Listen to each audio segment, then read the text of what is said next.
San Antonio wins the NBA lottery. His name is Victor Wembanyama, 7'3" center from France. Johnny's 18 years of age, has a wingspan of 7'5". 18-year-old playing in the EuroLeague, averaged 14 points, 9 rebounds per game, playing against men. The best that Europe has to offer. The guy dominated. He goes to San Antonio. And how unique is this? Greg Popovich has built his reputation on coaching Euros. I mean, you look at where they've come from in the past. I mean, Manu Ginobili and all the great players. They were the first NBA franchise that went there and started bringing these guys back here. Tony Parker from France, etc. And how unique is this? Popovich and the Spurs, history has repeated itself.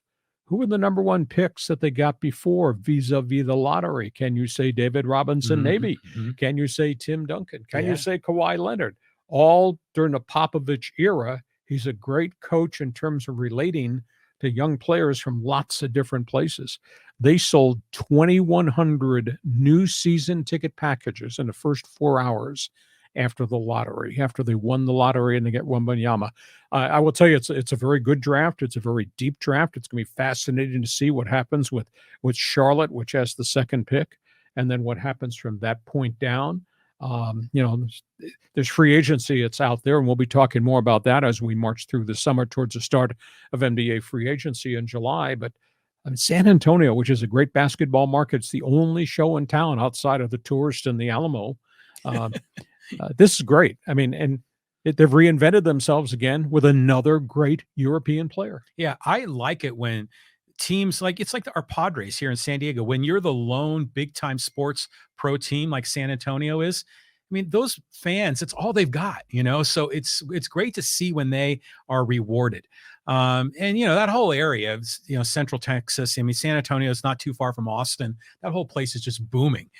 So good on those guys. But I've heard a lot of great things about this young man out of Europe that everyone is really salivating that he could be the real deal. Yeah, I think he's mature beyond his years. I mean, to think of somebody who's played at age 17 and 18 in the Euro Pro League, that's so impressive.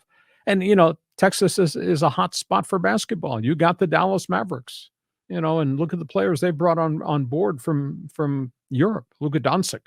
And you got the Houston Rockets, who used to be great. They were brokenhearted because they went from having a shot at number one and dipped all the way down to 4 or 5. They kind of fell. And Detroit, which has been miserable, but has been building. They had a chance to get number one, which might have been the cherry on top of the cupcake. It didn't happen for them, and they fell down 4 or 5 slots, 2 in the lottery. But great for San Antonio, and it goes to a coach who just is clued in about Europe and players and culture and all that. So I think that's a cool story for San Antonio. Yeah, Popovich always has something to say about what's going on in society, and he's a pretty savvy guy. He picks his words, picks his battles pretty carefully, but I think he gets just huge respect throughout the league.